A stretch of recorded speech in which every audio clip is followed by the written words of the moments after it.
লোকসভার প্রথম দফার ভোট প্রচারের শেষ লগ্নে বুধবার অসমের শিলচরে মমতা বন্দ্যোপাধ্যায় সে রাজ্যে দলীয় প্রার্থীদের উৎসাহিত করতে জনসভা করেন তিনি। অসমের 4টি কেন্দ্রে প্রার্থী দিয়েছে তৃণমূল। লোকসভা ভোটের আগে ইস্তেহার প্রকাশ করল তৃণমূল কংগ্রেস। দুপুর 3টে তৃণমূল ভবন থেকে প্রকাশ করা হয় নির্বাচনী ইস্তেহার। অভিষেকের হেলিকপ্টার তল্লাশি বিতর্কের জের। রাজ্যের হেলিপ্যাড নিয়ে এবার বড় নির্দেশ কমিশনের। রাজ্যের হেলিপ্যাডগুলির জন্য নতুন করে নির্দেশিকা জারি। প্রত্যেকটি হেলিপ্যাডে তল্লাশির ব্যবস্থা রাখতে হবে। নির্বাচন কমিশনের নির্দেশে নতুন করে বিজ্ঞপ্তি জারি প্রশাসনের। অভিষেক বন্দ্যোপাধ্যায়ের হেলিকপ্টারে তল্লাশি নিয়ে বিতর্কের আবহেই নয়া নির্দেশিকা রাজ্যের স্টেট সিভিল অ্যাভিয়েশন বিভাগের। এবার থেকে রাজ্যের সব হেলিপ্যাডে রাখতে হবে তল্লাশির ব্যবস্থা। হেলিকপ্টারের মাধ্যমে কোনো ব্যক্তি বা পণ্য যাই পরিবহন করা হোক এই নির্দেশ মানতে হবে। কমিশনের নির্দেশেই এই বিজ্ঞপ্তি জারি করল রাজ্য প্রশাসন। ফের বেলাগাম দিলীপ ঘোষ। ফের মুখ্যমন্ত্রী মমতা বন্দ্যোপাধ্যায়কে নিশানা করে তোপ দাগলেন। মুখ্যমন্ত্রীকে উদ্দেশ্য করে বলেছেন, জেলেই বৃদ্ধাশ্রম হবে, বাকি জীবন সেখানেই কাটাতে হবে। দিলীপ ঘোষের এই মন্তব্যের কড়া নিন্দা করেছে তৃণমূল কংগ্রেস। গঙ্গায় তলিয়ে যাওয়া ব্যক্তির দেহ উদ্ধার। নদিয়ার শান্তিপুর থানার বেলঘুরিয়া 2 নম্বর গ্রাম পঞ্চায়েতের ঘটনা। গঙ্গা স্নান করতে নেমে জলে তলিয়ে যান গবারচর নিবাসী এক ব্যক্তি। শর্ত সাপেক্ষে রামনবমীর মিছিলের অনুমতি দিল আদালত। সর্বোচ্চ 200 জনকে নিয়ে মিছিল করা যাবে না। মিছিলে অস্ত্র ব্যবহার করা যাবে না। মিছিলে উস্কানিমূলক মন্তব্যও করা যাবে না। মিছিলে ডিজে ব্যবহার করা যাবে না। একটি গাড়ি ছাড়া আর কোনো গাড়ি ব্যবহার করা যাবে না। রামনবমীতে কড়া পুলিশি বন্দোবস্ত হাওড়া পুলিশের। বহুতলগুলিতে বাড়তি নজরদারি পুলিশের। প্রতিটি মিছিলের রুটে বহুতলে বাড়তি পুলিশি ব্যবস্থা। ড্রোনের মাধ্যমে নজরদারি পুলিশের। সাদা পোশাকে পুলিশ মোতায়েন। প্রবল গরমে পড়ছে বাংলা। একাধিক জেলায় তাপপ্রবাহে সতর্কতা। আগামী 3 দিন দক্ষিণবঙ্গের তাপমাত্রা 2 থেকে 3 ডিগ্রি বাড়তে পারে। সঙ্গে বজায় থাকবে অস্বস্তি। দক্ষিণবঙ্গের 8 জেলায় তাপপ্রবাহে সতর্কতা আবহাওয়া দপ্তরের।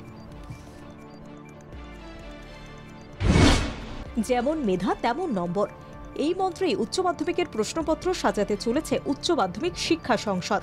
এবার উচ্চ মাধ্যমিকে 50% প্রশ্ন সহজ সাধারণ হবে, 30% প্রশ্ন সামান্য জটিল হবে এবং 20% প্রশ্ন থাকবে উচ্চ মেধার জন্য। মাস কয়েক আগে রাম মন্দিরে রামলালার প্রাণ প্রতিষ্ঠার পর এটাই প্রথম রামনবমী। তাই গোটা দেশের চোখ অযোধ্যার দিকে নেমেছে ভক্তের ঢল। ইতিমধ্যে সম্পন্ন হয়েছে রামলালার দিব্য অভিষেক। সকাল 11:58 থেকে 12:03 পর্যন্ত রামলালার কপাল উজ্জ্বল হয় সূর্য তিলকে। মোদি ফের ক্ষমতা এলে 200 বছর পিছিয়ে যাবে দেশ, তোপ স্টালিনের। বিজেপিকে একটা ভোট মানে তামিলনাড়ুর শত্রুকে একটা ভোট, বলছেন তামিলনাড়ুর মুখ্যমন্ত্রী। 2024 লোকসভা নির্বাচনে 400 আসনের লক্ষ্য নিয়ে মাঠে নেমেছে এনডিএ। যদিও রাহুল গান্ধীর দাবি 400 আসন আসলে অলীক স্বপ্ন। 150 আসনেরও পার করতে পারবে না এনডিএ তথা বিজেপি। নির্বাচনী বন্ডকে তোলাবাজির কৌশল ও ভয় দেখানোর পন্থা হিসেবে বিজেপি ব্যবহার করেছে বলে অভিযোগ করলেন কংগ্রেস নেতা রাহুল গান্ধী। ভোট প্রচারে নির্বাচনী বন্ডকে অস্ত্র করে প্রধানমন্ত্রী নরেন্দ্র মোদীকে তোপ দাগলেন তিনি। তাঁর অভিযোগ, নির্বাচনী বন্ড সবচেয়ে বড় দুর্নীতি, আর তাকে আড়ালের চেষ্টা করেছেন প্রধানমন্ত্রী।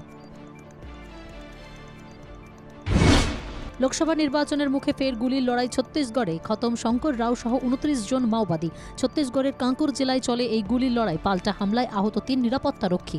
উদ্ধার 4টি AK-47 অ্যাসল্ট রাইফেল সহ প্রচুর অস্ত্র ও বারুদ।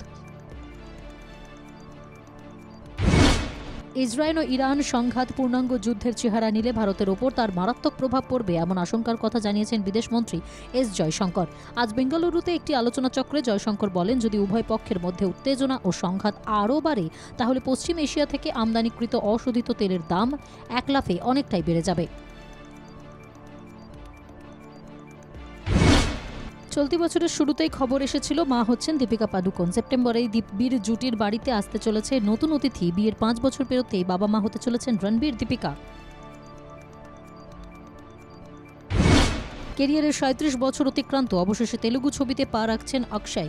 এর আগে দেশের একাধিক আঞ্চলিক ভাষার ছবিতে অভিনয় করেছেন অক্ষয়। 2013 সালে পাঞ্জাবি ছবি ভাজি ইন প্রবলেম এ ক্যামিও চরিত্রে অভিনয় করেছিলেন অক্ষয়। এখনও বাকি সেমিফাইনাল ফাইনাল। হাবাসের আপত্তিতে পিছল মোহনবাগানের উদযাপন। আইএসএল সেমিফাইনালে মোহনবাগান নামছে 23 এপ্রিল। আইপিএলের পয়েন্ট তালিকায় শীর্ষে ওঠার সুযোগ ছিল কলকাতা নাইট রাইডার্সের সামনে, কিন্তু হেরে যাওয়ায় তা সম্ভব হয়নি। তবে রাজস্থান রয়্যালসের কাছে শেষ বলে 2 উইকেটে হারলেও কেকেআর আগের মতোই দ্বিতীয় স্থানে রয়ে গিয়েছে। পয়েন্ট তালিকায় নিচে নামেনি শাহরুখ খানের দল।